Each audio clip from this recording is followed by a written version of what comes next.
Welcome to the Antisocial Podcast. This is episode 175, a big one. This is a big one. This is part one of my chat with Jonathon Barwick, and part two will be episode 176. But before we kick into all of this, if we haven't met before, my name is Andy Dowling, and in addition to hosting the Antisocial Podcast, I also play bass in the Australian metal band Lord. We have a brand new album coming out at the end of April, I had to think about that, which is called Fallen Idols, and we have a single out, which is our first single off the album, called United, Welcome Back. You can go to lord.net.au/united. You can check out the video clip, which is also on Facebook video, on YouTube, and I'm sure if you follow us on any of the social media platforms, you'll be able to see the single as well. But go and check it out. And if you're new to the band, please go to lord.net.au. You can check out our video clips, our back catalogue, streaming playlists. There's all sorts of stuff there to get a taste of what we're all about. And I've been crapping on about this over the past several weeks. We are so excited to get this new album out. It's been a long time. 2013 was the last full-length album that we've put out. And speaking on behalf of myself, I'm a little bit nervous and hoping that we can reach as many people as we have in the past. The industry changes quite a bit, and a lot has changed since 2013. So we're hoping we can connect with everybody from our past and new people as well. So if you enjoy the new single, you enjoy any of the teasers and previews that are out there, please share this stuff with anybody you know that loves a little bit of heavy metal music. And I'm hoping that this album will be a great one, not only for you guys that have been supporting us for a long time, but for people that are new to the band as well. So lord.net.au, lord.net.au/united. Oh, geez, Andy.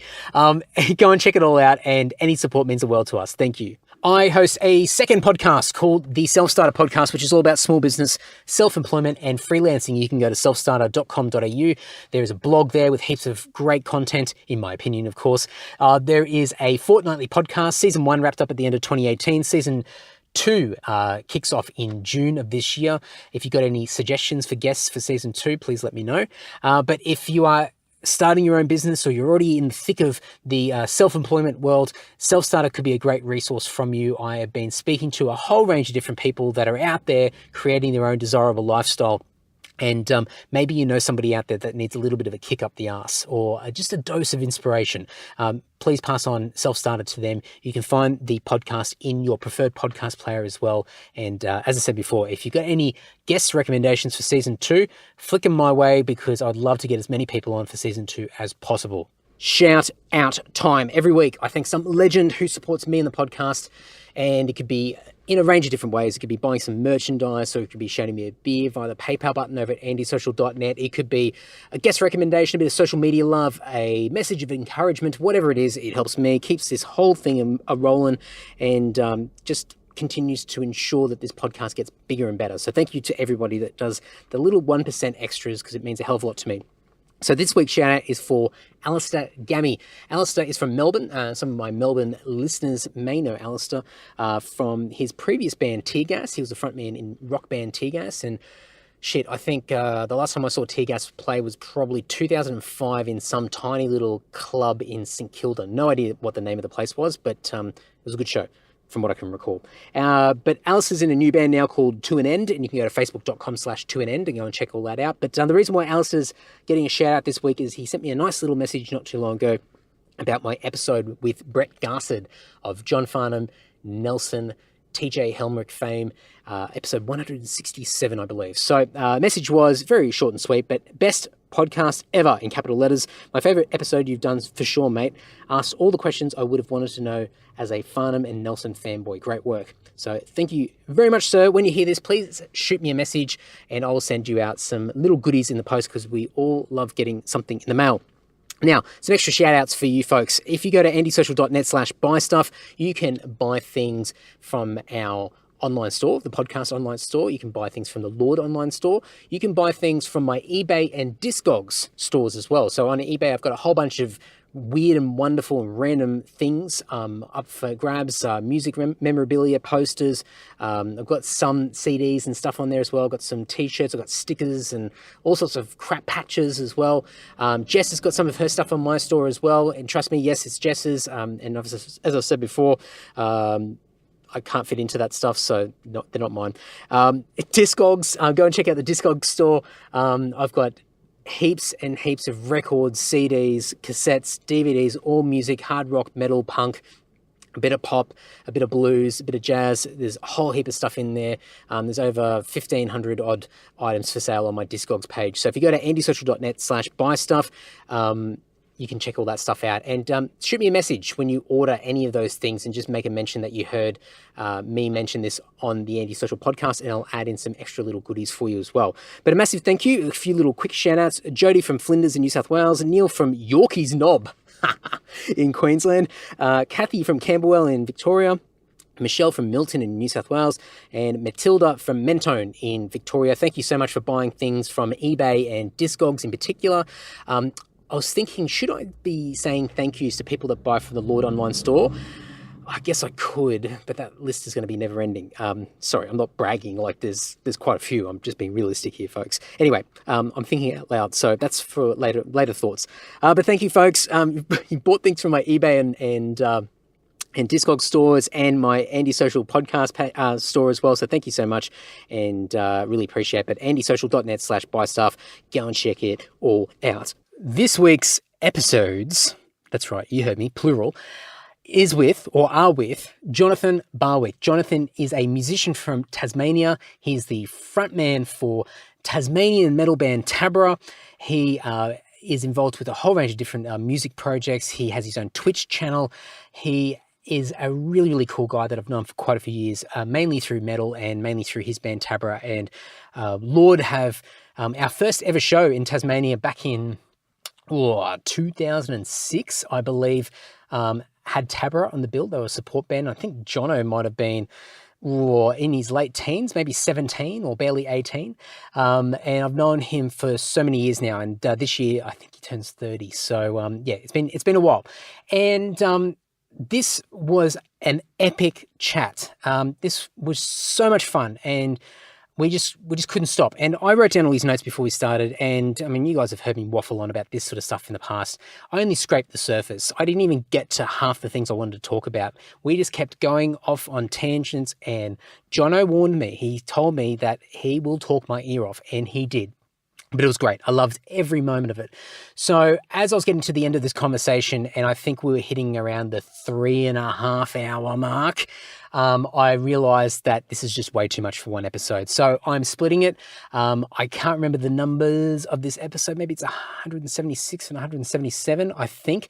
Anyway, you'll know because you're listening to it right now. But I'm going to split into 2 episodes, and they're going to be released at the exact same time. So I'm not going to stagger it over 2 weeks. They're just going to be released at the same time, but they're going to be separated into a part 1 and a part 2.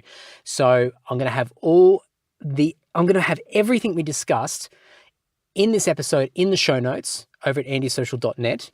I'm going to have all of Jono's contact details, his Twitch profile. And by the way, you may remember Jono was on the Self-Starter podcast episode 18, I think, which was all about Twitch, and he's a Twitch user. You can search for him. I think his username is good old JB. So you can find him on there. We didn't really get into Twitch in this episode, actually. So go to Self-Starter episode 18. You can learn about all of his stuff involving Twitch there.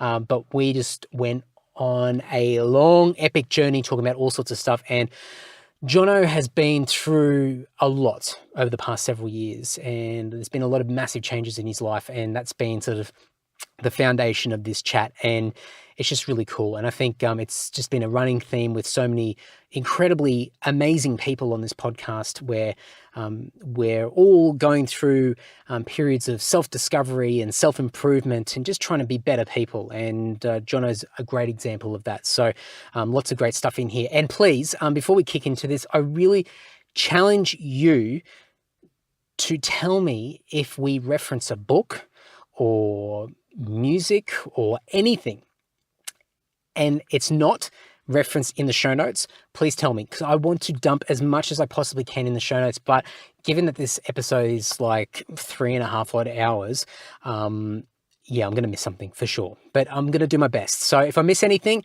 check it, cross-reference it for me. And if I miss anything, let me know, because I want to update it. I want this chat was so good, and I want to make sure that there's as many resources in the show notes as possible. So make sure you go to andysocial.net. Everything will be in there.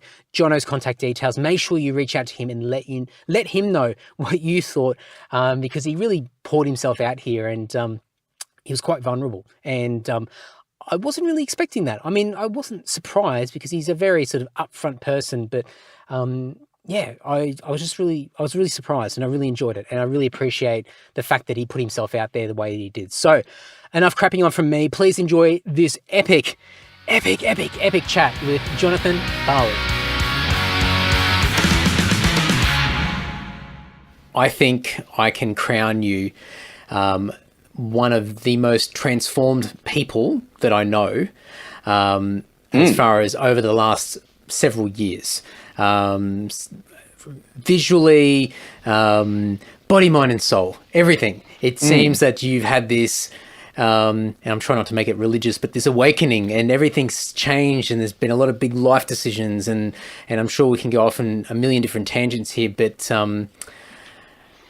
what's happened? You've observed change. I have. To really sort of nut it down to a simplistic sentence, I've noticed change. That makes me really happy to hear you say that, because I have been going out of my way to make changes. Speaking of always wanting to be on a podcast and discovering a podcast that changed my life, the one in particular it's an older Joe Rogan one. He's talking to Russell Brand and another comedian named Jim Brewer. Yep. And I had never heard people talk like that, having these open, honest conversations. You got Russell Brand that was just swimming in fame and famous pussy and drugs and alcohol, and for him to come out and say, I was not happy, and I realized it because it was my fault. That was the catalyst. And it's led me on a path. And a lot of the stuff you read, like psychology, and a lot of the stuff you hear from, mental health professionals and books and anything about life, like religious scriptures, a lot of it comes down to, if there's something in your life you are not happy with, that means there is something that you are doing that you need to stop, or something that you aren't doing that you should start doing. And that pretty wraps up the podcast. Like, that's it. Drop the mic. Done. I realized there was a lot I was doing, Andrew, that was keeping me from living the life that I wanted to live. Did you find, and was it sort of like, I mean, I certainly had moments of this over the years, especially more recent times, where you don't even realize, like, it's so subconscious and you're so oblivious to everything, and there's this level of just discomfort or tension or dissatisfaction or restlessness, and you can't, like, you're not even aware that you feel those ways. You're just so used to feeling a particular way, and it does take something coming in, some noise or a bit of information or a podcast or whatever it is, for something to be spun in a particular way where suddenly it clicks. There's this little moment. Did you feel you know what I think it is, man? It's grief. I think grief makes the most fertile ground for change. Kind of like a rock bottom moment. Rock bottom moment, absolutely. And for me, it was a relationship ending. And I was grieving at the time that I discovered this podcast, and I'm so grateful I did. Like, my brain was just ready for that hard talk. Like, because when I was in my early 20s, I did I played the victim card. Like, my life is bad because, and so I'd carry on binge drinking and having casual relationships and all of those immediate comforts and gratifications. It was just distracting me from what the real problem was, is that I was a very angry young man. I mean, a lot of people don't even get to that point where they realize or have this moment. People just go through life indefinitely until the end, sort of running on autopilot and just reacting to every situation that comes along. But you're still a whippersnapper. I am, aren't I? You've got your whole world ahead of you. But to have all the old people that I talk to about this keep telling me it's magnificent. Also, it's not really important, like when you have it. Like I would rather have it at 68 than not have it at all. 100%, absolutely. But I think a thing that's changing a lot at the moment, or at least I've noticed, is that, you know, stereotypically and overgeneralizing, these sort of awakening moments usually tend to happen sort of a little bit further down the track after there's been, you know, decades of experience out there and crashing and burning a million times, if this is ever going to happen. And I'm noticing that, and I think it's just the way that we're so connected, we get so much information now. I think there's just so many more people that are more self-aware, and they're just finding themselves, whatever that means, earlier than what it was in the past. Yeah, there is something. Well, people are complaining. Like people say that life's no good anymore and whatnot. I think that's bullshit. Like the internet is a powerful tool, and you know what else is a powerful tool? A hammer. And with a hammer, you can either build people houses or you can smash their skulls in. Like it's how you use it. If you're scrolling Facebook all day, you are wasting it. You are a victim of the tool. But if you're waking up and having Gary V scream at you that you're not working hard enough, if you decide to get up an hour earlier to start to go to the gym, then man, you're building something for yourself with this powerful tool. Well, that's it. I mean, Gary Vee was exactly the person I was thinking of when you started saying that. Because big time. But he preaches this stuff because everyone shits on social media, and this is his bread and butter. So he's going to obviously defend it, but his reasoning it makes a hell of a lot of sense. You know, before the internet, you know, people had other issues and other social issues, and, you know, years gone by, there was the newspaper. When the newspaper came in, everyone said that people are going to lose conversation. When television came in, every single change, there's been this reaction and people wanting to repel from it. And if anything, and Gary Vee always says this, the internet's just exposing people. It's amplifying people's own habits and their own feelings, and it's just putting them on a public platform. It's not that it's changing anybody. No, you know people that don't like hearing that? Victims. They don't want to be told, man. Like I was a massive victim. I really was. I shudder to think now, but it really was the turning point with I started meditating as well. So you said before you don't want it to get religious. Well, Andrew Dallin, you poor misguided fool. This is going to get, God help me, this will get religious. But I was just trying to make you feel comfortable, but by all means, go for it, mate. What do you think it is about religion that makes people uncomfortable? Oh, I think, well, I can only speak from my own behalf, of course, but, you know, people have experiences, and it's usually negative. Well, it's either negative, but it's very emotive, and it's extremes. And so people are either very passionate and it's their whole world, and it's almost an obsession where it becomes something that is so overwhelming that everybody else has to jump on board. Or it's the other way, where there's been such a bad experience, and, you know, somebody who's way too rational for their own good, which I've certainly been that, and I'm still more or less like that, where I'm repelling away from it, and I've eased off a little bit, but I mean, part of that is just my exposure over the years and my environment growing up, and those reactions. But it's also product of environment, in the sense that of who you hang out with. And I think, you know, for a lot of us, especially in that sort of that metal world, you know, everybody's got a chip. Everyone's got a chip on their shoulder. If you want to speak about victims, there's a group, and I'm sorry for all my metalhead mates, but I'll put my hand up. Your career's over. Yeah, I know. Your career's over. No one's shown onto any gigs. Don't worry, I've pissed off enough people by now. You can say what you like now. Yeah, you may as well come out and be like, Pantera sucks. I'm the one with the mic. Everybody listen to me. Hey, that works for so many people, doesn't it? Doesn't that just make you the most popular guy? You come out and do that. You're relying on this audience for growth, and you come out and you're like, you know what, cunts? That's it. I'm drawing a line, and let's separate the crowd right now. There's 3 people left. Yeah, but it's. I think it's one of those things where it's this sensitive thing, and people go on one end of the spectrum, and there's not a lot of people out there. There are a lot, but I think generalizing. There's a lot of people that don't just sit in the middle and go, oh yeah, whatever, it's kind of cool. Or I'm sort of see bits and pieces. It's either fuck that or I'm all about it. And I think people try to, it's like politics, you know, people don't want to bring up certain topics because there's a feeling or a potential risk of debate and a conflicting opinion, and people aren't used to healthy conflict and healthy discussion. It's more a case of, we're not. I have an opinion and that's what it is, and please don't mess with my opinion because you'll break my heart and you'll make me angry and upset and blah blah blah. That's awesome. I love what you said there. Healthy conflict. I loved that. We're not taught how to discuss and play with ideas. Thinking with nuance, that's what we're not taught. The nuance is gone. Everyone's either a snowflake or a Nazi. Where is the fucking nuance? I once heard somewhere that is like a great definition of tyranny is the deliberate removal of nuance. And that's what people that are arguing, like these mass social media arguments, is that they're all tyrants. They're all removing nuance.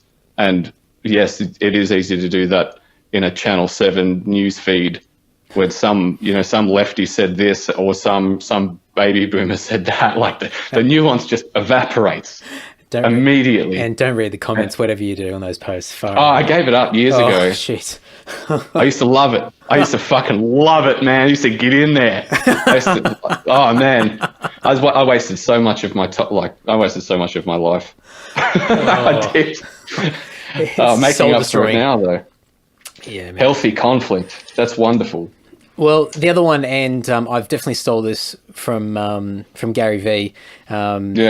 He's in more recent times he started to use the phrase radical candor, and it's basically another way of saying healthy conflict, but I think it's in more of a business sense. And I think it's something where it's not, and I think people, and I've heard other people sort of use this in the same sort of phrasing as like calling out people, like that call out culture, and it's got nothing. It's like can't be any further away from that. And I think the big thing is that it's not about highlighting somebody's shortcomings or their how wrong their opinion is. It's the compassionate approach of being able to see perspective and understand why people have a certain belief or an opinion or something, and then working together to either come to a different outcome or just to basically just sit back and understand somebody and go from there. Because it's not always about changing somebody, it's just giving a platform for both people to be able to express themselves freely without ridicule.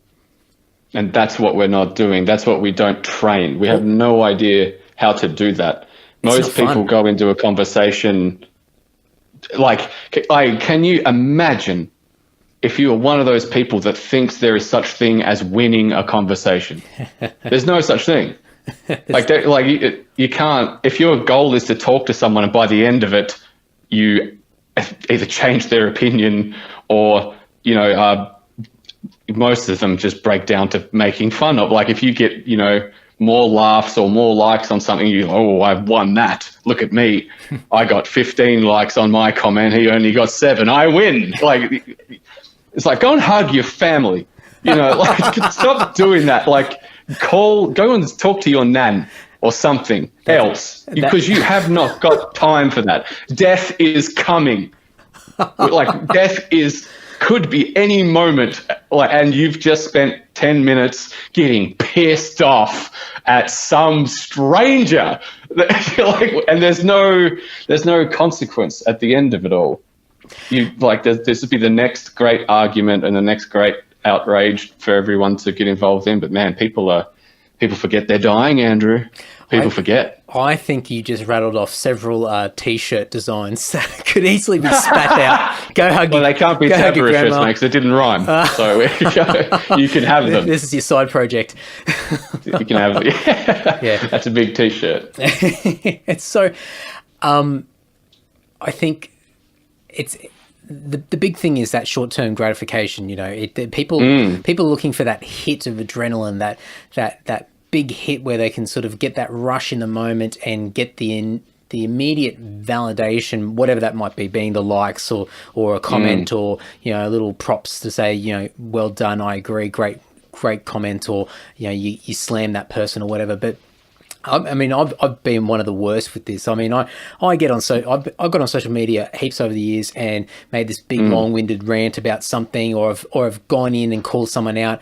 And Mark in our band still, and he knows my weak points. He sends me texts every freaking day with screenshots of people that we know that are just making horrible life decisions, or that's beautiful, or the worst opinions in the world, saying something dumb. And it's a nice relationship that Mark and I have. We hang shit on people together, and it's nice. It's a bit of a bonding experience. But he does it with an additional agenda attached, where he knows that after a while I will not be able to hold it much longer, and I will find a way to get in there and light a fire.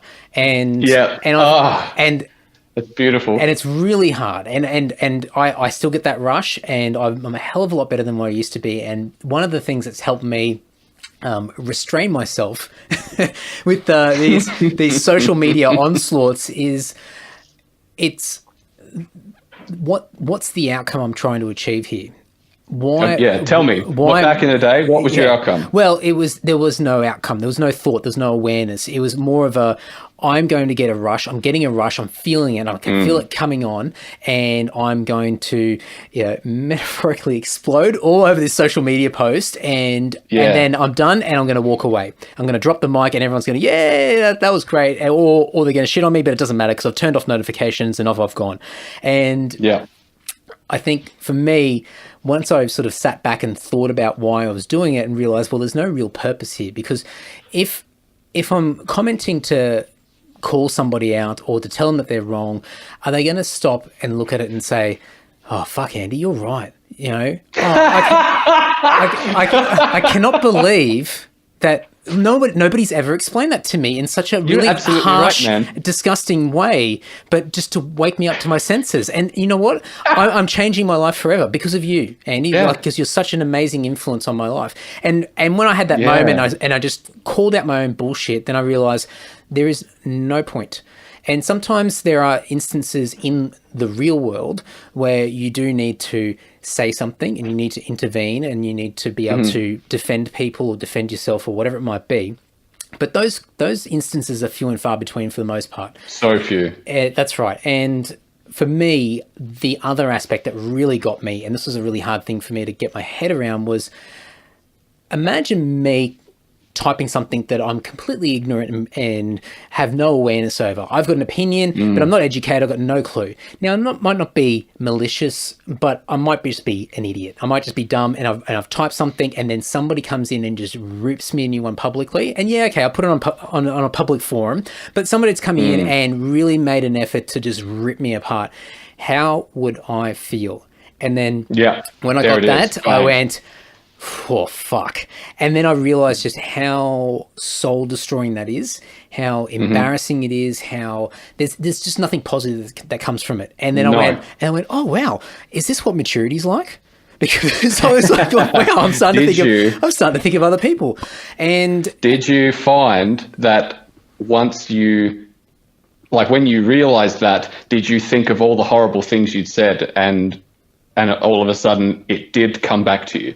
In that horrible feeling in your guts, do you have things you cringe about, things you've said? Oh, absolutely. It was like that. Yeah. It was like that scene out of Billy Madison where he gets the piece of paper of all the kids that he picked on in school, and he's crossing them off, and he's calling them all up saying, "Hey, sorry for picking on you." And then there's that one guy who's got the rifle, and he's got his list of people he's going to shoot, and then he just crosses Billy Madison's name off after he gets the apology. He goes, "Oh, good." Yeah. And man. I went right back. I went back to being a child and silly things that I did, and kids are cunts. You pick on each other, and you're just absolutely ruthless and malicious on each other because you don't know any better, but you just don't have a lot of great influence out in the schoolyard or anything like that. And so then you start to creep through life, and then you start to think of all those moments, all those dark moments, all those disgusting moments, all those moments. They're still there. Oh yeah. Well, they're not going away. And I think no. And I think for me,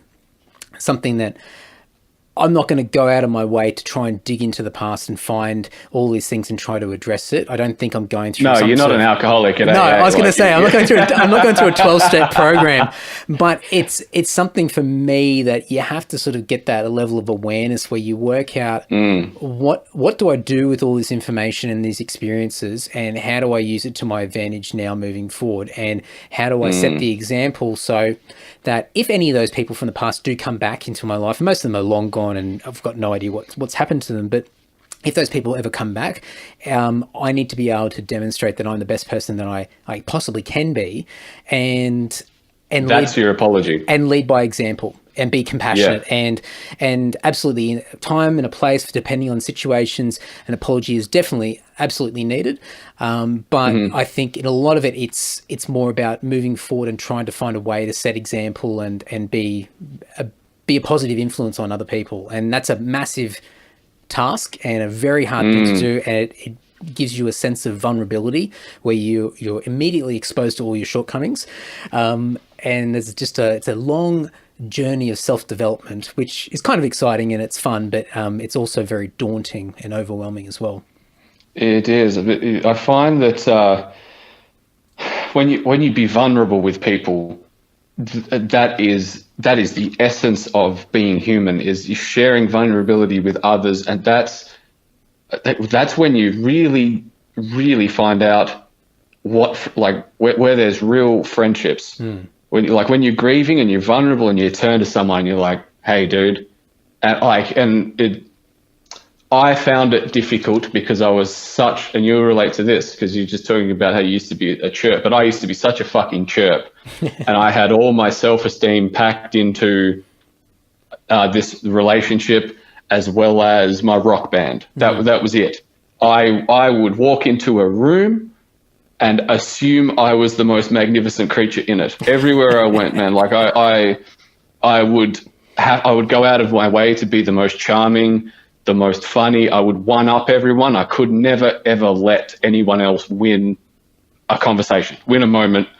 And once the relationship went and I realized that the rock dreams aren't going to be what I'd always hoped they would be, I had no idea who I was. I had no idea what I was doing on this earth. And when I turned to friends, it was so easy to see how many wonderful, fulfilling friendships I had in my life, because without all that stuff, there were people that really loved me.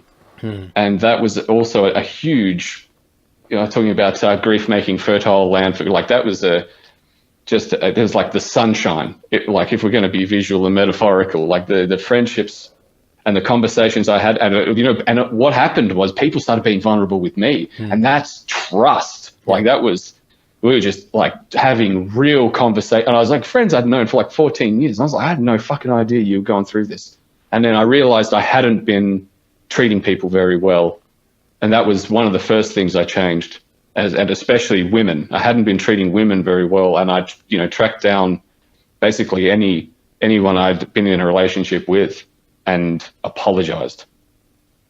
And it was magical. Like there's no one I need to worry about seeing in the street anymore. And that's a pretty massive weight to not walk around with. I don't know if there might be some people out there that relate to that, but also might think to themselves, shit, there's heaps of people I would be awkward to see. Go and talk to them. Like I don't have social insecurities. Like it's a huge buff, but like I don't get socially awkward at all. Like I can see the Queen of England, I'd be like, oh, I'll go and say hello to her. Like it doesn't fuss me, but still, like it was tough for me to go and be vulnerable with these people that I treated horribly, and say, life got me, and I'm so fucking sorry. But I'm so glad I did that. Not quite obviously to the point of the AA 12-step program, but I did go to an AA meeting once though. Yeah? Yeah, I did. When I tried to quit drinking when I was like 22. I've been trying to quit drinking since I was like 22. I vaguely remember around that time where you'd gone off drinking for a period of time, and I think even, and I don't know how long, and I'm sure you'll tell me in a moment, but I don't know how long that period was, but I think even in that time, there was even from my perspective, there was a lot of change in you at that period of time, and what happened afterwards is a different story. But no doubt that would have been just a glimpse into what life could be like. Both my parents are and were alcoholics. Like my mum's liver failed, she died, and my dad is getting older and heading that way himself. So it was always the easiest answer. I played the victim card. I was like, well, of course I binge drink. Of course I do. My parents do it. Like I can't so. And I tried, because I would just black out. I would binge and black out and go, psycho. I'd start throwing furniture and just like freak out. And it was terrible. Like, it felt terrible, but my friends would kind of, I don't know why they stuck around looking back, but they did. So everything would come out in the wash, and then a few weeks would go by, and then I might drink once or twice and nothing happened. I'd be like, oh, I'm all right again. I'll try 16 beers. And then it happened again. Like, you always remember the good stuff, right? Yeah. But so I tried. I went these stretches without doing it, and then it became one with dinner, and then the slope came back down, and then I'd come home at 4 a.m. non-responsive, and my girlfriend would be anxious to, does she have to call triple O? Like, it was... But so it was September the 24th. I was out camping with a friend, and we were just by the fire. I don't know what it was. I was going through a lot, and I looked down at this tin of pure blonde apple cider that I was drinking, and it was almost done. And I took the last mouthful, and something just in me said, that was the last drink you'll ever have. Wow. And it was like all of these incidents that, like, I dodged so many bullets, Andrew. It's a miracle I'm even here talking to you. Like, I came off a 3-month stretch of not drinking, drank like crazy, went out to the pub and got in an altercation out the front, and in no uncertain terms, coward punched a bloke. And he was in hospital for 3 days. I woke up in lockup with no idea how I got there. I was looking around, I was like, what the hell is this? And bang bang on the door, and I was like, oh God, I hope I'm in the hospital or something. But no, a policeman opened, and he could only read the charge, and it was assault. And this poor boy, to me, like that, that should have done it. The fact that, huge. Like, I crashed at this party once because this girl that I was doing the Dance of the Damned with was at, and we had a huge argument. I started screaming at the party host's mum, like, bad fucking looks, like terrible looks for a chubby, curly redhead, in leather. This looked terrible. And so, like, none of that did it. But after that incident where I assaulted that poor boy, a week later, I started seeing a girl that I'd liked for a long time. So it's all like I got rewarded, and I was very lucky because the charges were dropped. The judge said to me, you were very lucky that computers do not make these decisions, because on paper this is 3 months. But, so like I got that, and I got a small fine. It was like I was just very lucky. But like after that, I just went off into this relationship that just seemed to just fall to me. And so, I didn't really properly get punished until 5 years later, 2017, 5 years later, I finally got everything that was coming to me in the form of my partner. She was going to move to London for a year. She is a tattoo artist. She met someone and loved it over in London and never came back. And I was just lost. And I'd planned this trip to the States. I was actually going to go and see her. I'd planned for this trip, I'd planned to propose to her. It was going to be the end of a trip. So romance and tragedy aside, I was going to the States, and I didn't really understand the visa process. So shortly before the trip, I was like, I better sort out my ETA, whatever it's called, ETA. Yeah. And there was a question. It was like, have you ever been arrested or charged or convicted of, not and it was or. And I was like, well, there's only one box. I have been arrested. Don't want to lie. I'm sure I'll be fine. So I answered that. And then like a couple of weeks before I was actually set to fly, everything's paid for and booked. And I get the email from America saying, you can't come in. Oof. And I was looking at the computer screen and I didn't quite understand. I was like, what am I looking at here? It's like, this is a no. It's like, what does this mean? And that, in that instance, it was the first time I'd witnessed the benefits of meditation outside of actually meditating, because it undid the moment for me. Instead of it like, woe is me, this is bullshit, I was only arrested, I wasn't charged, like this is crap, this is, shouldn't be happening, like I've already had all my bad luck, like, my girlfriend left me and I've paid for the trip. And then it started to, like, within just heartbeats, Andrew started going as well, you should have organized this ETA sooner. I was like, well, I didn't know what it was. That's cool. It's like, forgive yourself. It's like, I shouldn't have booked the trip so far in advance. It's like, well, you thought you were going, it's fine, kid. And then it got right back to, it's like, I should not have drunk that night in 2012 and gone out and hit that guy. Like, I saw it all instead of it, and I started to well up as almost as if like muscle memory. I was like, I was going to burst into tears, and then something stopped me and said, no, don't. What are we going to do? It was a huge ordeal, but that was the karma. I lost after getting that small fine back in a day. On this America trip, I ended up losing about $8,000. Jeez. That like, I saw that, I was like, you know what, fair enough. So it really turned off the victim in me, all that stuff. I stopped being a victim.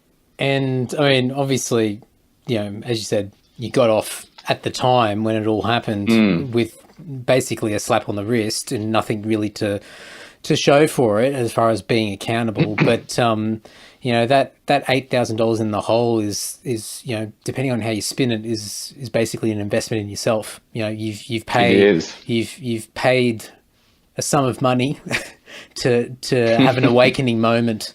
That's obviously put you on a different path. Indeed, it was. It's almost as if it's like he's like, well, he's just gone out and thrown an unwarranted punch. He's not getting it, guys. What are we going to do? And they're like, send in the girl, send in the 5-year plan. We're going to build him up so high. Give him the blind guardian support. Give him the hammer fall. Give him fucking everything he wants, and then we're going to fucking take it from him. That'll teach him. That'll make a little child of light that can go and put good into the world. I'll tell you what, amazing strategy. Yeah, wow. Big way, good move, like big. Oh. Got me good. But no, see, money has been a funny thing for me recently as well. Speaking of like $8,000, because at the time I had that kind of money to fly around. I was I inherited a sum after my mum died, and because I was financially uneducated, I was just a fucking fool with it. So I firsthand witnessed exactly how somebody blows $45,000 in 2 years. Luckily, I caught it. There was like that $8,000 was a huge chunk. Yeah, but the 20s, the 25s, the 30s, here and there was a point where after America fell through, and there was a huge zap, in that same week, I got Taberah out of debt after the Sinner's Lament tour, which was a fucking bomb, but I'm sure we'll get to that. And we were $3,000 in debt, and I cleared it. So in a week, I think I went from 21 to 10, and I was like, kid, you fucking at 10, like something's wrong. So I started, being a little bit more like conscious, and I was still educated on how to be poor. Like, he's like, I had bad money habits. And I had a lot of money, so the habits just expanded. But I decided to, I was like, right, I'm going to go to the 2 places I have to see before I die in case I never get to travel again. So I went to Japan and Canada, and after Japan, I had a chat with a friend. Shout out to Matthew Haywood, who got me onto a book called Rich Dad, Poor Dad. Hey, I'm looking at it right now. Oh man, that scared the shit out of me. And after that, even though I have less money than I did 2 years ago, I am fucking richer now because my money is going upwards slowly, not, down from on high rapidly, like change. Another thing that got in, came with maturity and adulthood and all this change is financial education, which has removed a huge amount. I'm essentially a millionaire now. Like I don't have $1 million, but I don't have to worry about money because I'm not fucking dumb with it. Because I don't buy dumb shit. That's right. Give yourself a pay rise and spend less. Exactly, man. And you know what? And as soon as I started becoming financially educated, like I learned how to invest and I learned about money. I tried to learn about the economy. It's fascinating shit. And then something horrible happened, but I realized it wasn't a bad thing. It's just that neutrality. Like, we were talking about, there's either snowflakes or, there's the nuance is gone. Mm-hmm. I realized I'd reached neutrality because I was listening to the Liberal government talk about some things and it started to make sense. I was like, fuck, they're right. And you know what? And it did. I recalled that smashed avocado incident. Oh, yeah. And I was like, that dude was exactly fucking right. But it's not just smashed avocado. It's the 7th pair of shoes. It's the 19th pair of jeans. All of that is smashed avocado and you are wasting your fucking money on it. Yep. Like, I was like, fuck, they're right. That's what they meant. Like, we just, he's so out of touch. Like, as if I stop having this avocado for breakfast, I'll be able to afford a house. It's like, that's actually true. Yeah. You're missing the point. And everyone that I talk to that's roughly my age and has property and they're already in has all gone through like a 1 to 2, if not more, year stage of, the phrase is eating shit. Not live, it's to just suck it up. Gary V, eat shit for 2 years. And anyone that has property at a young age like mine will tell you there was just at some point in their life, it was like, I just saved for 2 years and got my deposit. Yep. And that they stopped the smashed avo. So if you're out there and you're earning a full-time wage somewhere and you don't have any money, you don't need a fucking pay rise. You need a financial education. Yeah, 100%. And, Mark's a great example of this because he bought his first home right in the middle of the Sydney boom. And, he didn't have, I think his girlfriend at the time, he'd broken up with her.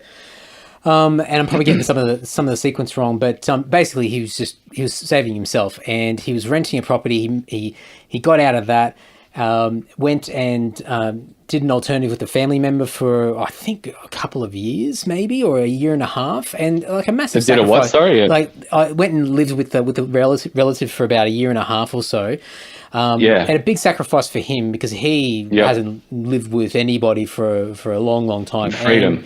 Yeah, absolutely. And he just buckled down. And this was also a period where he stopped drinking as well. There was a massive siphoning of dollars each week that just disappeared straight away. And he just got really disciplined. And now he's got this house, and he's got a house that is, in his opinion, what he wants. It's what he wants to live in, and he did it all himself. And that year and a half doesn't matter anymore. All that eating shit, it's gone. That's right. And the other thing doesn't matter now. Yeah, and he hates all the social commentary about everyone having a whinge how it's so hard and you know, wages aren't increasing and the market's all out of whack and the baby boomers own everything and all this rubbish.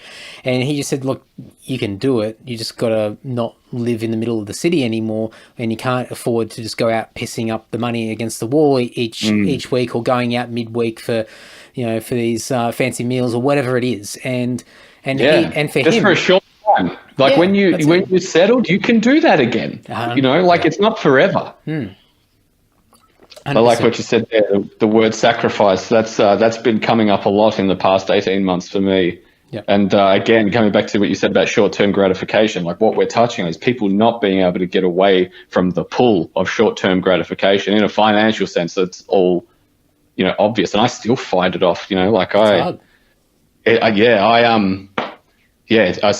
battle. Like you're never done. Like I still, every now and then am around people drinking, and I was like, fuck, I would love to have a couple of drinks and a few laughs with these people, but I know I can't. Like but that short-term gratification pull used to get me before I had a chance to think about it. But with money, and for me, trickling away $45,000, most of it was in delivery, pizza, and Ubers. I'm not shitting. This is before I drove.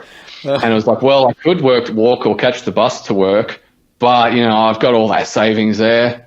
I'll just get an Uber today, every day, twice a day, getting it home as well. It was just poor decisions, little baby poor decisions. And I'm very lucky because I got that lesson because I know exactly how you blow money stupidly, because I saw myself do it. And now when I hear that voice, I'm like, hey, you, pipe down. That's what meditation does, man. It gives you character. It gives you this observer ability in your own thoughts. It's that mindfulness. You can mindfulness. You're like, oh, geez, I'd love a pizza. It's like, why?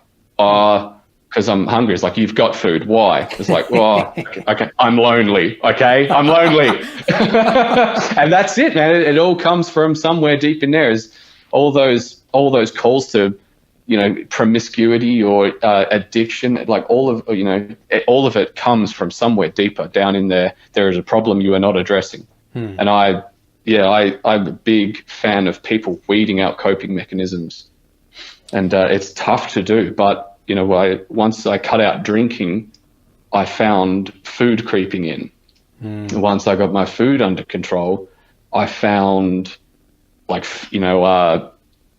affirmation from females starting to creep in. And I was like, wow, have you got to stop this? Hang on a minute. All the girls I'm flirting with, they all have boyfriends. The fuck am I doing? Like, you're a bad person. So stop that. And then, it's just like, okay, I'm having 6 coffees a day. What would my life be like if I didn't have 6 coffees? And then I'd have one, and I went to work, and I was like, my life sucks. It's like the coffee was keeping me enthused. And so I was like, okay, how can I fix this? You weed out the coping mechanisms, and it's hard, but you dig deeper, and you find that the problems really aren't as bad as the coping mechanisms. The problems the coping mechanisms gives you anyway. Yeah, that's right. And I think, I approach this stuff because it's a daily battle, and you'll never, there's no pinnacle that you're trying to reach, as in the sense that you might have an ideal vision of yourself of where you would like to be and how you'd like to be seen, and your actions and your thoughts, etc. But ultimately, you're always going to be chasing that, and it's not in a bad way. It's just, and I've spoken about this quite a bit in the past, but I think people need to be able to strive for something. There has to be progress. We have to incrementally sort of work towards something and build. And I think to have a lifelong pursuit to be the best person that you possibly can, even when you're in your final days or final hours and minutes, you're still wanting to just do that little bit more. You want to be a little bit better than what you were a few minutes prior. And I love that, because every day I'm catching myself out doing something silly, a silly little habit or a thought comes in, or I catch myself in the act of, doing something that's just adding no value to my life whatsoever. And I'm finding that I'm either catching myself mid-action instead of after the fact and just regretting it, or I'm catching myself in thought before the action takes place. And it's like this just little experiment that you play with yourself, and you're like, oh, that's interesting. Like, why did I do that for? Yeah. And like, oh, naughty Andy. Like, it's just like, naughty boy, what are you doing? The make note of it. That's right. And it's interesting. Yeah. It's like this little social experiment that you're having with yourself, just to see what your true intentions are and why you do things. And it's just, and sometimes you hit a raw nerve, you hit something that's been pushed to the back of your mind. It's subconscious.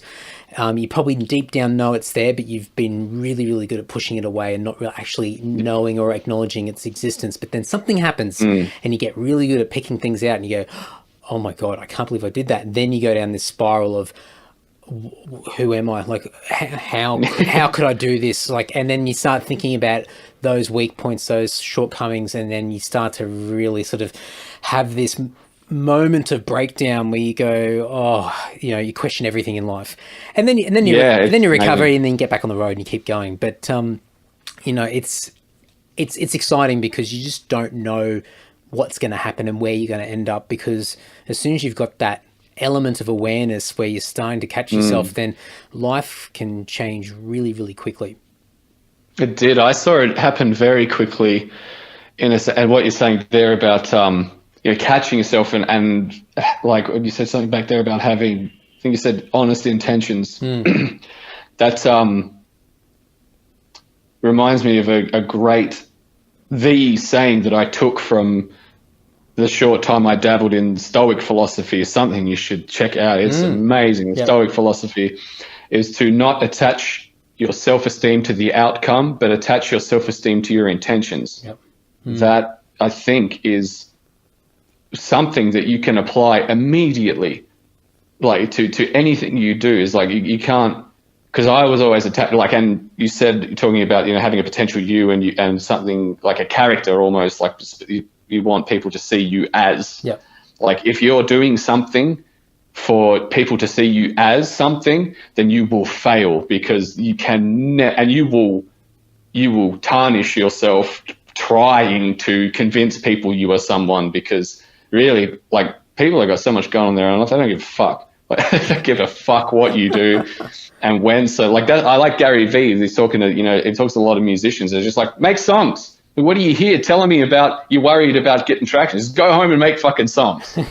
Like, that's something I've taken on board myself. But going back to the Stoics and seeing my life change, the first thing I started to notice is when I went out and I'm in those social situations where I would try and out flamboyant out charm, out wit, all that shit. And I just stopped, like, adding to those one-up build-ups, and just would let them have a win and laugh. There was points in conversations between 3 or 4 people that I'm in where there would be a gap in the dialogue where I would normally fill in. Tumbleweed. It was just tumbleweed, where it's like, okay, Jono is supposed to call me an idiot here or a moron or something here. Like, I was mean. And once that started getting filled in, I started getting invited to things. That was the first thing I noticed. I got invited to things by people I hadn't been invited to things by for a long time, and I stopped getting invited to the really big, pointless piss-ups, essentially. Like, you got that, coming back to sacrifice. Unfortunately, if there are things about yourself that you want to change, you are going to have to sacrifice things, and sometimes, I'm not going to say something, probably more than likely, you're going to have to sacrifice some friendships, and it's hard, but it'll also feel very natural. It's just this drift, and unfortunately, like, your drunk friends don't want you to get sober. They don't. They'll call you a poof and soft. We do it a little bit. And in this country, Andrew, do you know how hard it is to be sober in this country, Andrew Dowling? You probably do. You've done Dry July. Were you soft? Were you a poof? Like, well, come on, why aren't you drinking? It's like, because it's not good for me. Like, it's not good for you. You shouldn't be drinking. Like, if there's one drug you should not be doing, it's the most boring drug. It's the most boring one. And everyone's like, it's a national pastime. But, I got invited to these things and stopped getting invited to these other things. And, really, I just genuinely didn't want to do that anymore. So I'd turn up to these big piss-ups, be sober, want to talk about something other than childish, nostalgic shit, or that one party we had in 2013 that was so, there's just this constant loop of nostalgia. And nostalgia is something I want to touch on heavily. I'm working on a theory at the moment that nostalgia is poison. Okay. Nostalgia is the biggest killer of your motivation and life. It's one of. It's like, if you're doing things with nostalgia in mind, you are gonna suffer. If you're trying to grasp onto shit, you're going to suffer. And heavy metal is the perfect example of that. Yeah. You want to talk about a market that's been fucking killed by nostalgia? Look no further. Heavy metal. Yeah. The biggest compliment a band, you'd know this, the biggest compliment you can get as a band these days is that you sound like an older band. Like, that's the biggest, oh, you guys are really good, sound like Metallica. It's like that. It's not like, no, we don't. So, like, you know, it's nostalgia, man. It's a killer. It's a life killer. Have you read The War of Art by Stephen Pressfield? Not yet, no. It's on that list you gave me, though. Yeah. It's I've read it a few times, but I have it on my bedside now, and each morning before I peel myself out of bed, I read a couple of pages of it. And the way that it's structured is, it's a very small book. You could read it in probably an hour. And it's just very small 1 to 2 page chapters, and they're just on little topics. But the overarching thing of all this is about an entity called the Resistance. And the Resistance is everything that stops you from doing anything in life. It's every excuse, it's every little piece of information that you drill into your mind to convince you that it's not a good idea to pursue anything with meaning. It's things such as nostalgia. It's living in the past. It's grasping onto things that are long gone. It's finding little short-term, immediate signs of gratification. Anything that can do a really good job at convincing you that hey, it's okay. Don't worry about it. You don't have to go and exercise, or you don't have to go and sit down and work on your art or work on whatever it is. It's okay, you know, because you deserve to have this break. You deserve to go and chill out and do something else, because, you know, it's, you know, this is what life's all about. And it's all this dribble that is fed into all of us. And the way that it's written in this book is just, it's magical. It has been an absolute game changer for me. And it's a never ending battle. And they say that in the book, like, doesn't matter how good you get, the resistance is always there. And it'll always haunt you. And every single day when you get up, it's there. And it's there ready for you. And you've just got to do whatever you possibly can to get in front of it. And so I have it next to my bedside. And before I get out of bed, I'll read a couple of pages. And definitely check it out, because when you mention nostalgia, and I think I certainly understand where you're coming from. And I certainly get those rushes when I think about things from the past, or I hear a song or whatever it might be. And I think there is some value in aspects of it all, but I do 100% agree that people live in it and not taste it. Like they constantly live in it, and they're desperate for that to remain as far as their reality. Yeah, absolutely. So everything that happens now moving forward, if it's not a reflection of the past, where they've been and where their comfort is, and those moments that they cherish so much, then it's not good. It's not good. And so that's when the criticism comes out. That's where people hang shit on each other. It's like, it's that scenario that you said before, where your drinking friends don't want you to go sober, because they're thinking about every amazing good time that you've had drinks with them, and you've gone out and had these massive nights, and it's all been fun, jokes, laughter, etc. And that's going, it's vanishing, it's disappearing. Things are changing. I hate change. And suddenly there's also a mirror that's coming into the conversation, where it's starting to reflect back on the person who's still drinking. And suddenly they're looking at themselves, realizing, maybe there's a shortcoming here for myself, or something that I have to address. And so then suddenly people become defensive, and they want to hang shit on the other person because they feel like there's an indirect attack or a direct attack on them. And, you know, or you think you're better than me because you don't drink. And it's like, well, no, I've just made a decision. And but it's that threat to what was comfortable and happy and what has long gone, but people now it's leaving me, and it's like the partner, it's like the girlfriend or the boyfriend, and people just move on, and you can see it vanishing, and you go, things will never be the same again. And that is actually a really exciting thing. But I think we've all grown up learning that change is in most cases never a good thing. It's in our pop culture, it's in our movies, it's in storybooks, it's everywhere. Change always is this dramatic thing that just shakes the foundations. And no one can convince me anymore. Yeah. No one can convince me anymore that change is bad. I fucking love change. like I look for it. Like change is natural. That's our natural state, is to evolve and change. And you know, the most important pillar of Buddhism is that all suffering is grasping. You know, I'm butchering these magnificently written texts, but you know, like it's, you know, if you grasp to things, and an idea of a better time is one of them, like that, to grasp onto that you will suffer in life. If you grasp things, you will suffer. And it, you know, I do feel like I sound cold sometimes, but that's just because I have a different relationship with my mortality than most of my friends do. You know, like my friend is like, friends will complain like, geez, I don't feel very well. It's like, well, you're not eating very well. Like it's almost like well, what do you want? Like a thing. It's this harshness, because I resent that behavior in myself, because my life wasn't very good and things weren't going how I thought they would be going, and I would whinge about it. So like, you know, it's not them. Like there is compassion, but there's you know, compassion is a two-sided coin. On the other side of that, it's like, well, if you drink Coca-Cola for breakfast, you might have health issues. You know, it's like if you own a car, you are probably going to have car trouble. Yep.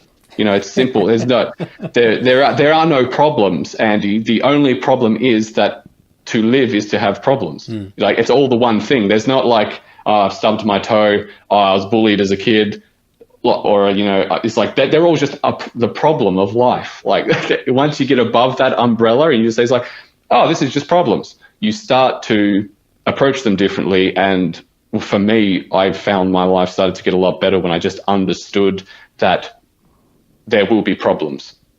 There will be issues. And I think there's also, you know, there's opportunity in a problem as well. I mean, there's, you know, everything that I have in my life as it stands today that's good came from a problem. 100%. It's come from adversity and everything, man. And it's come from a struggle. It's come from discomfort. It's come from pain. And I would not have these nice things, these good things that I'm really happy about, without going through some form of pain. And for even me, at an evolutionary level, like you wouldn't have arms if you didn't need them. You know, like you'd just be, if life was easy, we'd just be these gelatinous blobs that just would absorb chocolate cake. Like, you know, we're like, we wouldn't need, you know, everything. Definitely. I mean, it's one of those. It's one of those things where it's the repulsion of, or the fear of what if, and that change. And one thing, and I think this is going to be the podcast where we refer to a million books and people that are influencing the both of us. But Tim Ferriss has got a thing that he calls fear setting, and I think it's in, I don't know which book it's in, but anyway, he talks about it quite a bit on his podcast, and I think there's a blog as well.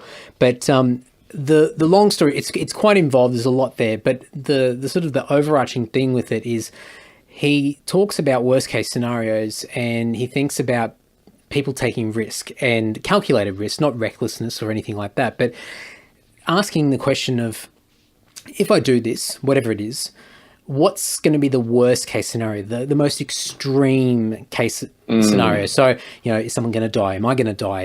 Am I going to lose my house? Am I going to lose my partner, or whatever it is? And just go as far as you can into the extreme, and then think about, if that happens, what do I do? What mechanisms do I put in place? Yes, it's going to be absolutely tragic. I'm going to fall apart. All these horrible things are going to happen. But from a rational point of view, what would I need to do? And then you start to have this strategy in place to go, well, you know, I would have to do this and I'd have to do that. And you keep thinking, yes, it'd be horrible. But then suddenly the pressure comes off a little bit, because no matter what happens, and as horrible as something's going to be, there's something in place. There's a strategy. There's something that can be done, and it might not fix the issue completely, and you may be left with something that you carry for the rest of your life, but there is something in place in mind. It's not this vague haze of overwhelming feeling. There's clarity there. And off the back of that, he says, those extreme examples never happen, or very rarely happen. It's such a rarity that something like that would happen, especially with everyday decisions that we make. So more than likely, if something goes wrong, it's not going to be anywhere near that. And if you've got a game plan for the extreme, then you're going to have a game plan for the less extreme as well. And so suddenly you feel liberated to be able to act differently, converse with people differently, ask questions, reach out to people, make decisions, spend money, save money, whatever it might be, because you've thought about it, you've thought through it, you've thought about that worst case scenario, and a lot of the times it comes back and it's actually been a really positive experience, and you've succeeded in whatever the task was at hand. And it's something that so many of us, and I see this from I see it from friends, I see it from family members, a lot of people, work colleagues, just everyone out in society that you interact with, and you talk about a passion or something that you want to strive for, an idea or something that you love, and the knee-jerk reaction from somebody else is, "Ooh, be careful," or "I don't know about that," or "Yeah, you know what? I had a friend that did that and they lost everything," or "Yeah, I don't know. I don't know about buying property because there's going to be a massive crash soon, and that bubble and blah blah blah." And so everyone goes and naturally leans towards the negativity. Safety. Yeah, the safety. This is overly conservative aspect, and people just think it's risk management, and they're protecting themselves and they're protecting everyone around them. But we're actually restricting each other. We're not growing. We're not doing anything. We're not trying to get out there. And once again, it's not about being reckless. It's just about being informed and then taking a risk and facing your fears and having the courage to be able to make a decision and just try something and see what happens. Fuck, what's the worst thing that can happen? Oh, I've got a plan for that. Okay, cool. Well, let's give it a go and see what happens. Oh man, it breaks my heart when people have passion, because when you think about it, when people have passions they're not pursuing, we are somehow attached to this watery pebble floating in fucking infinity, and people worry about stuff. It's terrible. Like I recently, we're like a wayward ship on the wild ocean right now. I see all these magnificent topics that I want to touch on, but then another magnificent one passes. But as far as the damage assessment and the fear and having a passion and deciding to follow it, I've recently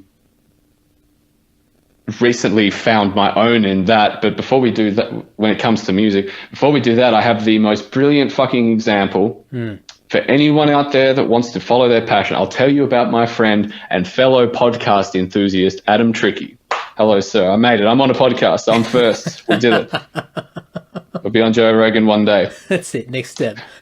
My friend, Adam Tricky, talented and emotionally intelligent man, cage fighting. He loves it. It was his thing. He was a cage fighter, and he worked his fucking ass off. Like, he was saving money and not drinking way back then. Like, and his whole thing was, who am I fighting next? He'd have their name up on the wall. He'd wake up he lived and breathed it. He worked his way up. He had some fights, wins and losses, soldiered on. And he ended up getting this title. He worked his way up to a title shot, and he actually before his title shot, he quit his job. This is how he was into it. When I say he lived and breathed, he quit his job and bought a van, and he lived in a van. He parked it outside his dojo. And he lived it. He did that. The risk management, he was like, well, I'm going to buy the van. I'm going to train my ass off. This is what I want. He worked his way up to a title shot, and he's like, well, I've got this money in the bank. I'm going to the States to train with the UFC guys to get ready for my title shot, because it's the dream. And I want to be able to say I did everything I could. He goes to the US. They've got terrible concussion. I don't know if it's an awareness. They don't care about it. He goes, he trains with some UFC dude, gets knocked out, concussed, and never. I don't think he ever fought again. This is inspiring. Wow. So that whole thing. And now he is fine. He's alive. He's making $100K a year at a different job, similar to the one he quit. He got into a different field. He's been promoted through that. And, 4-ish years on, I tell him everything, like, man, I'm fucking jealous that you did that. And he was like, I don't regret a fucking thing. Like, I've made that money back. Yep. And, it took me a long time to give up being Adam Tricky, the fighter. But now I just want to, wear my fedora and sing my acoustic songs. He had to give up character, man, because he found himself and whatnot. But man, to have that, he says it's worth every penny to know that he did that. He did everything. He pursued it, and people like that inspire me, man. I've started taking steps to basically do the same thing for my music and whatnot. Went out and spent a bunch of money on getting some decent home studio stuff, and just want to get away from all of the pointless, hollow hype that it is trying to be in an up and coming band at this entry level. Like it just burnt out on it. Like my new plan for music and stuff is to shut my fucking mouth and make music. That's all I'm going to do. And Gary V got me there. It's like, I was telling myself, I want to be a songwriter. I want to do this. And the Gary V voice came in and said, no, you don't, because you're not. And I was like, oh, that's easy. I'll go and I'll save up. I went and got myself some stuff and, figured out how I'm going to do it. Just do it. But, I'm going to, I'm doing all the pop songwriting stuff. And I had all this metal stuff written for a while, and it's come to a point, long story. But to the point where I was like, I'm not going to do this as Taberah, this bunch of songs. I'm just going to do something separate because I don't want it to. It's pretty personal. I wrote it when I was grieving, and it just wouldn't be. I don't think it'd be right to do it as Taberah. But I feel I'm sitting here in my little lab, and I'm whipping up these drum tracks, and I'm and I'm just buying Easy Mix because I don't know how to fucking mix and master things. But there's just presets, and I'm like, does it matter? Does the average music fan really give a fuck that you sat there for 16 hours working on the left rack tom alone to get it perfect? They fucking don't. They don't have any idea about that shit. So you can chuck a bit of reverb on something, limit it to the wall, and they'll be like, oh, this is pretty good. So I'm just, making music. We're not worrying about what people think of it. And it's almost as if I just need to write songs and record them and get them out, just to clear my head again, because the way we did it with Taberah, it would take us 3 years to make a fucking album. And I would fall in love with these songs and I would have my heart set on them. So when they got out and you get that first 3 weeks of people, oh, this is really good. And after that died down, I'd be like, oh, fuck, well, I guess we, better go again. I get I could try and write another one that's going to make me famous. There's just a lot with Taberah that never came. There were some mile markers along the road where I thought to myself, we're onto something here. But, in the end, I know now from learning what I've learned about, life and how to, the resistance and what you just said about the resistance and whatnot. We weren't willing to do what it takes to grow. So to be in my home, just making music, just for the actual joy of writing songs and playing music with, lots of different people, that I found happiness. All the big shows and stuff were good, but there's something different about this. It's not a short-term gratification, because the day I got home from the Nightwish tour, I was miserable. I was fucking miserable. It's over. And when's the next rush? When's the next big thing? When's the next thing? Yeah.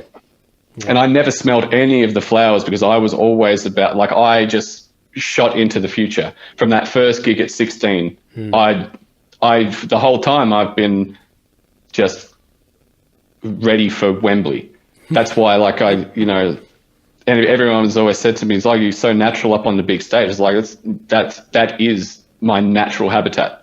I've been in that habitat since I was 9, in my mind, ready, training, it was totally natural for me. and I wanted to do it all the time, but that's very fucking hard, and it takes a lot. There's a lot of risk, and we as a group of 4 all weren't willing to do it. That's why Taberah has been very quiet. You know, there's this talk of breaking up and what, like, it's nothing. There's nothing special about it at all. It's not, we traveled for a bit a couple of years ago, like individually, and I went to Japan, and that changed me. I'm hoping to hear about your time in Japan and what you think about it, because I do want to talk about Japan a bit, because I fell in love with that place. Yeah. But I was in Tokyo, and I was walking through a park, and I'm lonely, and I'm traveling alone. And like, if you don't go with anyone in Japan, you don't speak Japanese, it's a very special, isolating experience. If I had to describe it. And I spent 2 weeks in my introverted state. And, people probably be shocked to find out that I do have an introverted side, but trust me, I do. And in Japan, a 2-week stretch was the longest I've ever been in it. And I really learned a lot. So anyway, I'm walking through a park in Tokyo, and I come across a sign that says Nippon Budokan, like 1.4 kilometers. And I was like, I always wanted to play the Budokan. And I was like, this is as close as I'm ever going to get to playing the Budokan. So I took a photo of the sign and took a breath and sort of, started to think about, if I can not say just revive or just keep the band chugging, like, how am I going to, because it's my childhood thing, bit of nostalgia in there, Andrew. Ooh. Anyway, and so I keep walking and I pay no attention, and I'm listening to music and whatnot. And then I come to another sign, and it says Nippon Budokan, 800 meters. I'm like, maybe I'm closer than I think, right? It's like, you're always closer. So anyway, I decide to go. I follow the signs, and I'm there. I see that I'm in front of the Budokan, and a voice said to me, "It's never going to happen." So I immediately do what I do when profound things like that come to me, as I start writing. And in this particular journal entry, I say, I'm writing this because I want to be wrong. Like, I want to look back on this and be like, I want to, just as before I come out and say, good evening, Tokyo, I want to remember that I stood in front of it, but so it just so happened around the same time, I discovered a singer-songwriter from Nashville. He's not famous. His name's Ben Delacour. And his album, man, it's called High Cost of Living Strange. And it was just the perfect time for me to discover that music. I was like, this music, this is what's in my heart right now. Like, this is, like, what the hell is this? So through him, I discovered the guys that he likes, and there's all, Townes Van Zandt, and there's like these songwriters. I was like, what are these songwriters doing? They're saying such simple things, but it's just tearing me apart. Like, how? Like, it's not, there's not amazing harmonies or a symphony or, like, it's just a guy and his guitar, and he's just talking about something he's going through, but for some reason, like, it's just hitting me. So in that Japan trip, I wrote like 10 songs. They just poured out. I was on trains and spent this day with this, it was my first ever sort of like travelers, like, random day out. Like, I found that you meet people when you travel. I met some wonderful people traveling. You spend the day with them, attractive women. Like, I'm pretty terrible when I travel, man. Like, I got like no time for like meeting dudes. I've spent time with like one dude traveling, but like the dude says hello to me and he's just like, "Hey man, what's going on?" I'm like, "Yeah, not bad, man." And put my headphones back in. But if a girl says hello to me, I'm just like, "Hey, how are you? I'm John from Australia. How are you?" Like, I'm all about it. But yeah, in Japan, I spent the day with a girl, and it was just, I was so alone, but it was so magical and romantic. And we just spent this day together. You swap life stories at the end of the day.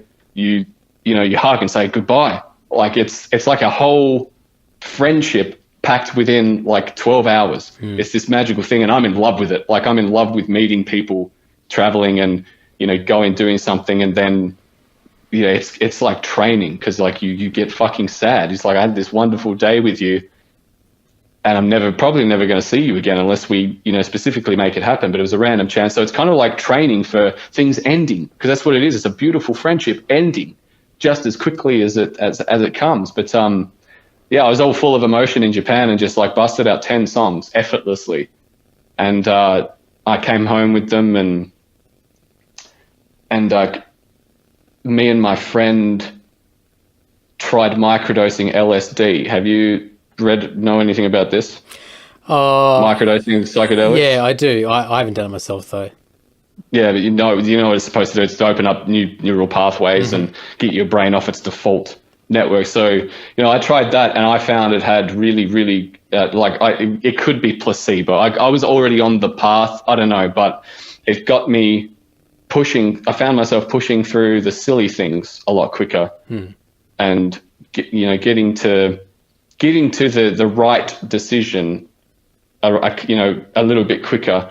And anyway, I decided to Gary V it and stop talking shit. And I realized I had a cheap microphone, and I could get Audacity, and I could chuck a couple of layers onto a song.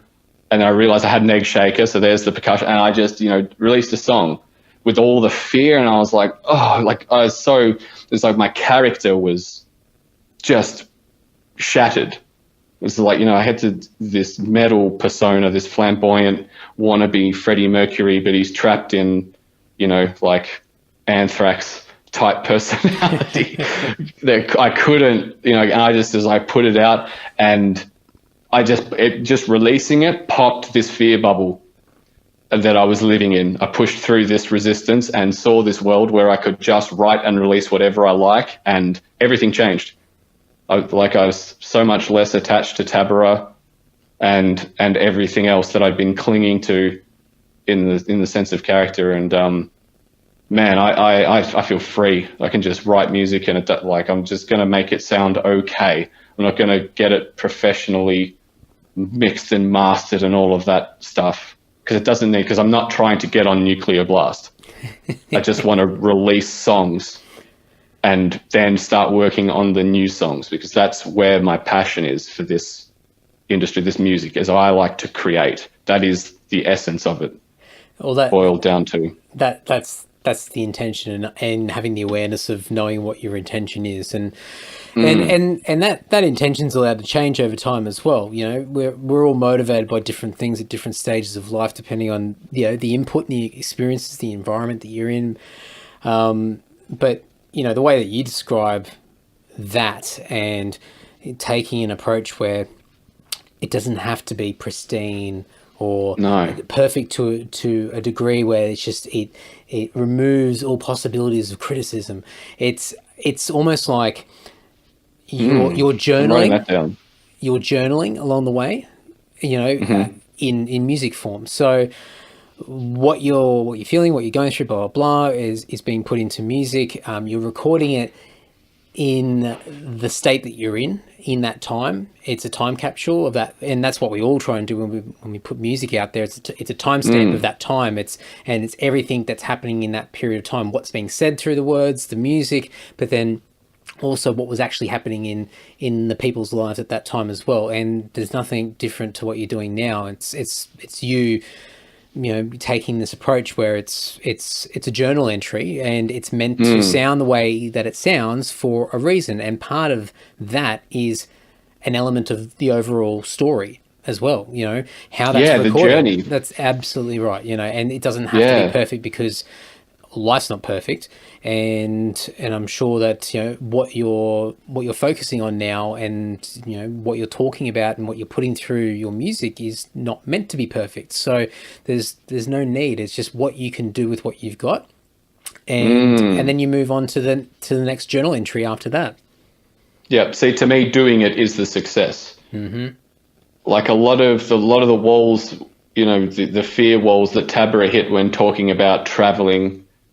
And like it was what if we just hit the fear wall every time as a group. I'm not going to talk about who individually, like we were not individuals, like we were an entity. The four of us would hit the fear wall, all those classic fear walls about what if it doesn't work out. Like we hit all of that. But to me, the reason I don't resonate with that group much anymore on a life philosophical level is that, to me, just doing it is the success. Yep. Absolutely. Does that make sense? 100%. Just like the fact we might go and play to 10 people in Hamburg, but think about the time we would share together around that 45 minutes of playing. Like, think of what it would have done for our friendships, what it would do for our art. You don't write great music just being stuck around in Hobart your whole fucking life. And apologies to any artists out there. Like, if there's hey, correct me if I'm wrong, but I'm pretty sure all the best Hobart artists have probably got some travel under their belt. It seems to bring out something in people. I could be wrong, but to me, from what I've observed, the people that stick around Hobart, they're still, rhyming fire with desire. You know what I mean? Like, it's funny, interesting what you said about it being a journal entry, like a timestamp. Yeah. It's very true, because I know, like, speaking of fire and desire over and over again, I know the songs I'm writing right now that I'm just like really into. In 2 years, I'm going to think they're shit. That's what happens. That's what happens to you as an artist. Like, ask Tim.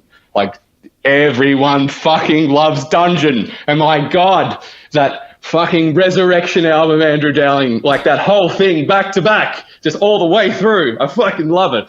But Tim doesn't like their songs because he's right there in the moment producing. He knows what's going into him writing these new, like, fucking epic masterpieces that, one goes for, like, there's one album there that goes for 3/4 of an hour or something like that, doesn't it? And people just want I Am Death.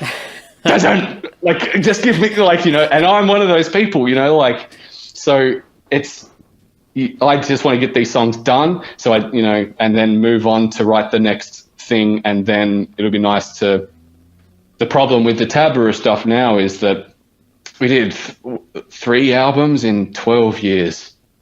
That's not my idea of a life well spent. And, as soon as you release something, you immediately go, oh, I didn't hear that. Oh, we should have fixed that. This sounds trash.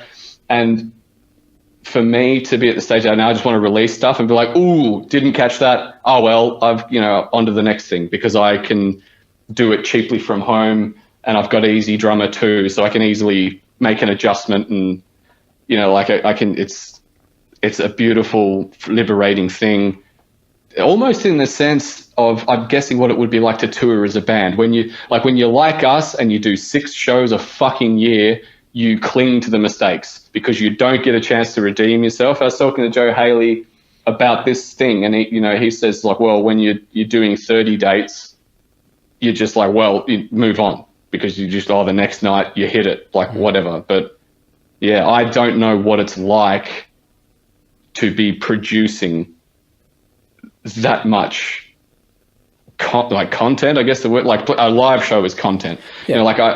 Taberah we don't have anything to offer people, because we're not willing to go and play places, which to me is where all our magic is. The magic of Taberah has been the 4 of us on, like, as friends, personalities, and we cannot get that through with an album.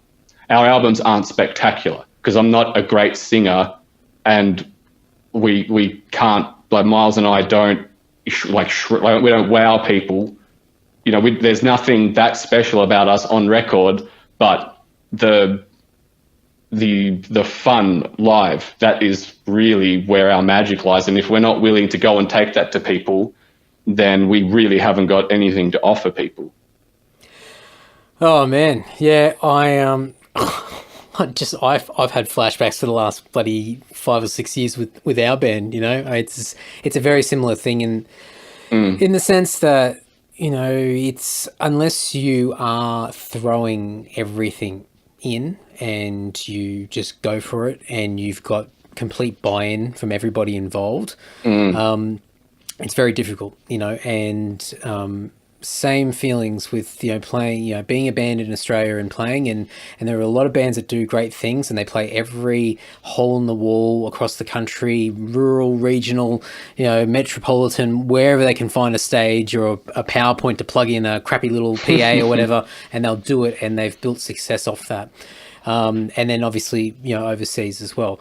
But unless you have that commitment from everybody, it's near impossible to achieve.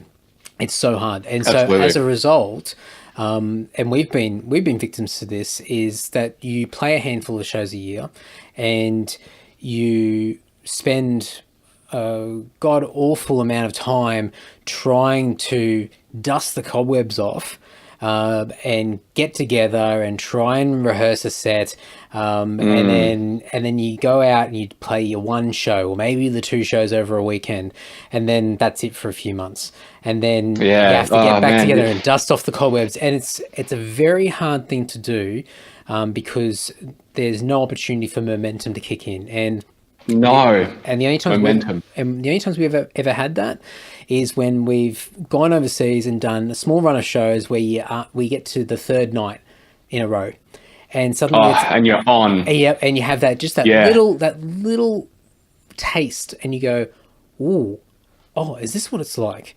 Like there's a feeling here where I'm in a flow state where I am not overthinking what I'm doing. I'm completely in tune with the people that I'm on stage with.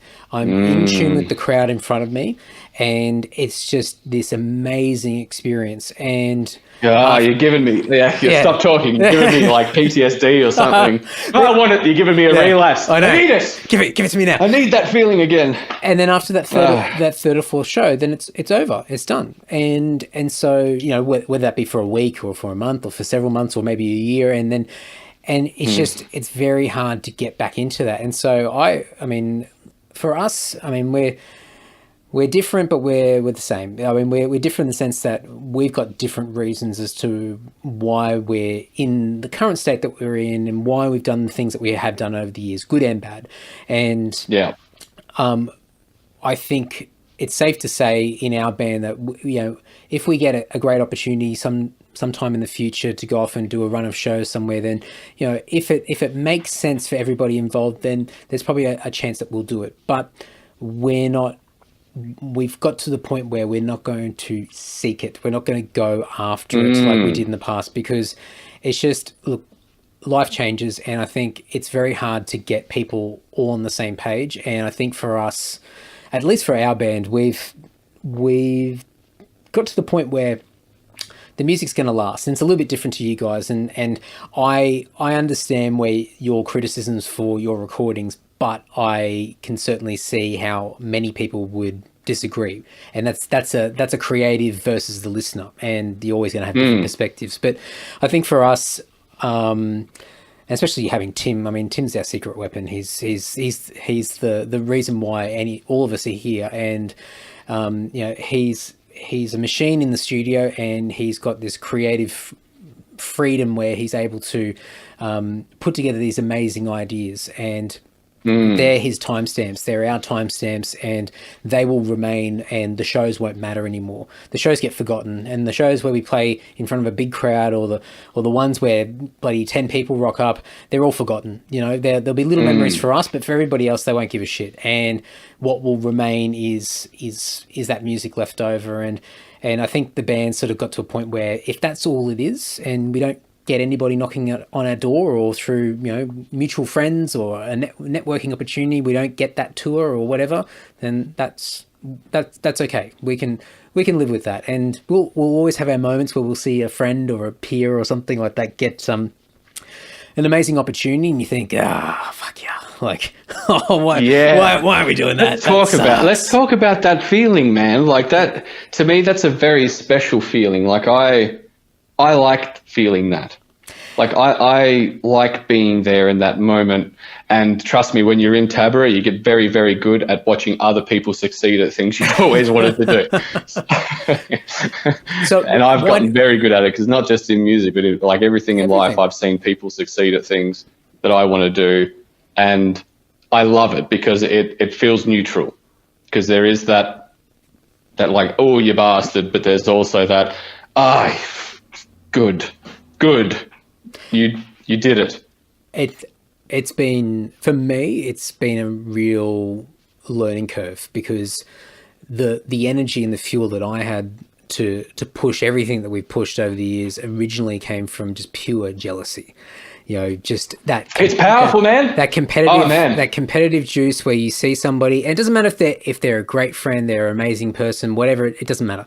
When you see somebody doing something that you feel you should be doing, for whatever reason, absolutely. Card. Oh, I deserve that because, and go on. And for whatever reason that is, and whether you think it's there's any form of rationale to it or not, that has been fuel to motivate, to push forward, and just attacking the goal. And look, it can have benefits in the short term. It can definitely propel you and push you forward and get you through some pain points, but it's not sustainable at all.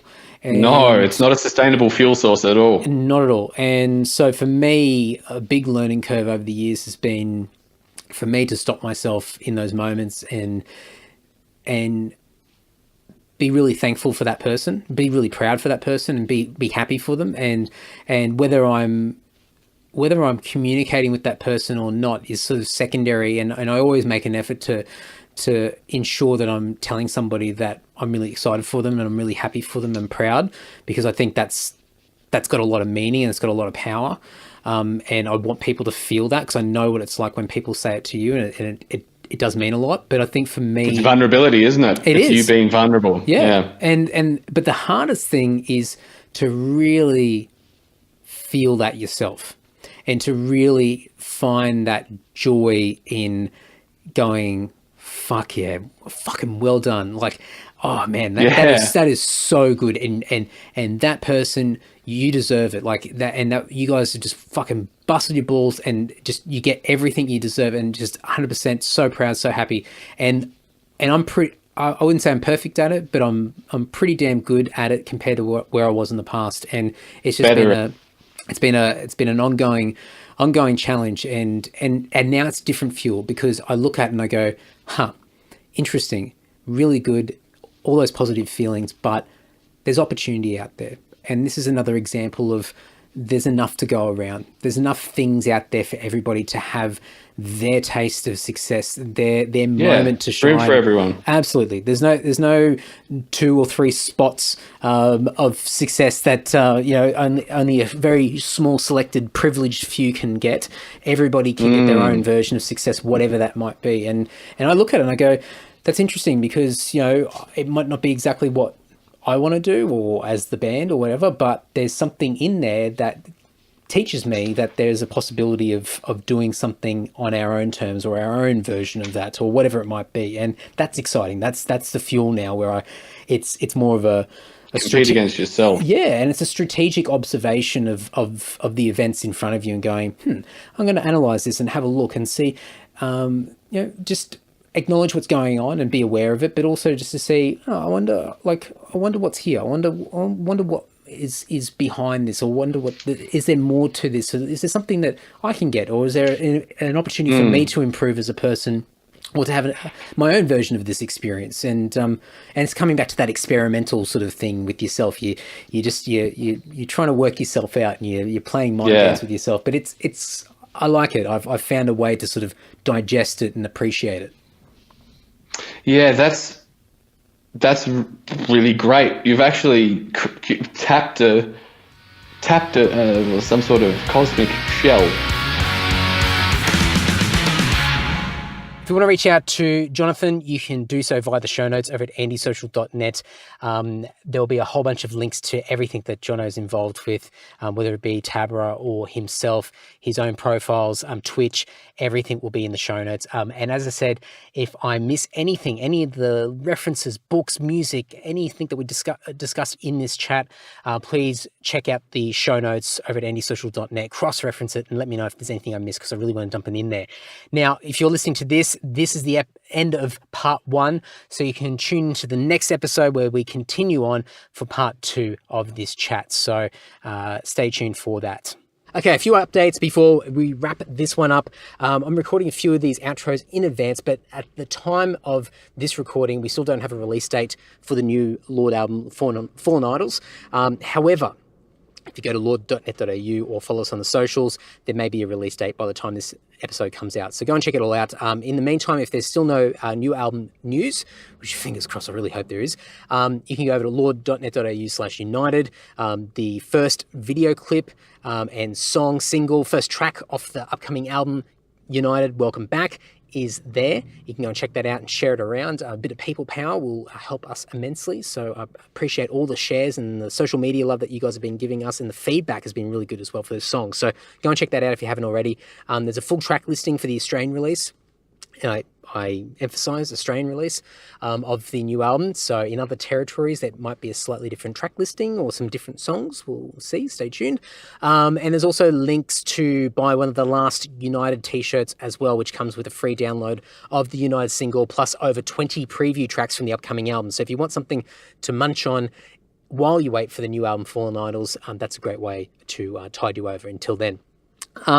Now, I'm going to rattle off a few birthdays. I'm going to try and mix it up a little bit and add a few extra things in here. So I'm not going to say this is going to be a consistent thing or a regular thing, and I'm going to miss people and blah, blah, blah. But I thought, you know what, I'm going to try and make an effort and just say happy birthdays to some people that have been on the podcast previously, some close supporters, some mates, whatever. So here we are. I've got a few people I've got to rattle off, but I mentioned this in a previous episode. I have no longer archived all the old episodes for the Andy Social podcast. So you can get from episode 1 to episode whatever the hell this is, 175 maybe, or 176 or whatever it is. You can grab them all from Apple Podcasts, on Spotify, on YouTube, on whatever podcast player you use. And over the coming weeks, I will be fixing up all the episode pages as well. So the embedded player will be activated again as well. I did toy with archiving them and sort of doing them as a bundled USB purchase from the online store, and I decided not to do it. A, because no one gave a shit, but B, I think that long term the strategy is much better to make this stuff free, and I kind of felt bad restricting some of these great conversations from people when I think really the free option is much better and makes more sense. I think people get so much out of this, and I want to be able to impact other people and get the same sort of feelings and insight and awareness that I've been able to get from these conversations with other people. So I think the best thing to do is to have it all available, all easy access, and so more and more people can discover all the old ones and even cringe at some of the horrible early episodes of the podcast. So go and check it all out. With that context, some of the podcasts, or some of the birthdays I was going to say, we had Tony Barber had a birthday at the end of March. He was on episode 63. Happy birthday, Tony. You can go and check that out, Sale of the Century fame. We also had Shay Meddings on episode 83 at the beginning of April. She had a birthday. Happy birthday, Shay. I must say, happy birthday to Tim Gross, Lord Tim of Dungeon Lord fame. I should really have Tim on the podcast. I know a few people have been saying it, and actually Tim's even turned around and said, I wouldn't mind having a chat. So maybe we should actually hook it up. I'm going to wait until the album's out because I think that might... Anyway, I've got some plans, so stay tuned. But Tim will eventually be on the podcast, as will Mark as well. Happy birthday, Tim. I'm recording these in advance, so it feels weird saying happy birthday in advance to people. But happy birthday, because it'll be belated by the time you guys hear this. Also, happy birthday to Johnny D of Doro, episode 100 as well. Happy birthday, Johnny. And 2 more birthdays. Happy birthday to Sam Rylett on episode 126 of Demon Empire fame.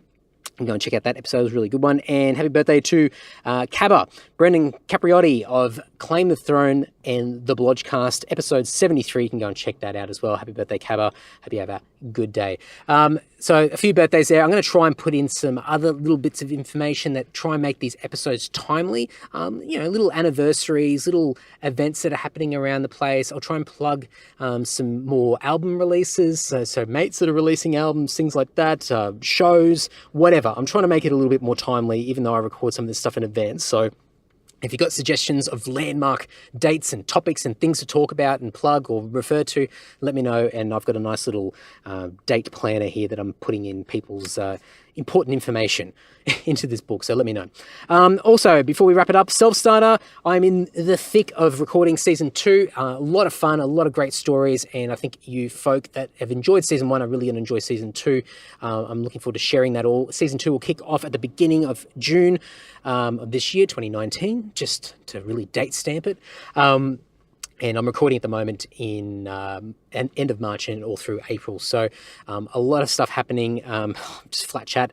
But I'm looking forward to sharing season 2 with you folk as of June. I have everybody lined up for recordings, but if in the event that anybody pulls out, please keep the guest recommendations flowing in. I've had some fantastic recommendations, and it's always good to have plenty of backup and additional options in the event that somebody can no longer do it. And it's always good to have backups for season 3 as well. Just keep an eye on people, see if they're still doing, what they're intending to do, a year later or something like that. So anyway, selfstarter.com.au, go and check that out. You can listen to Self-Starter season 1 on all your preferred podcast players, whatever you're listening to right now. So go and check that out if you haven't already. And that's it, folks. Another episode done. I think this is episode 175, I believe. I could be completely out of whack here, but this is a double banger for this week, 175, 176. So make sure you go and check 176 out straight after this. It's an epic conversation with Jono. So I hope you guys have enjoyed it so far, and look forward to getting your feedback. And make sure you let Jono know as well. Anyway, until next episode, take care. All right. Yeah, listen to me in a sec. Bye.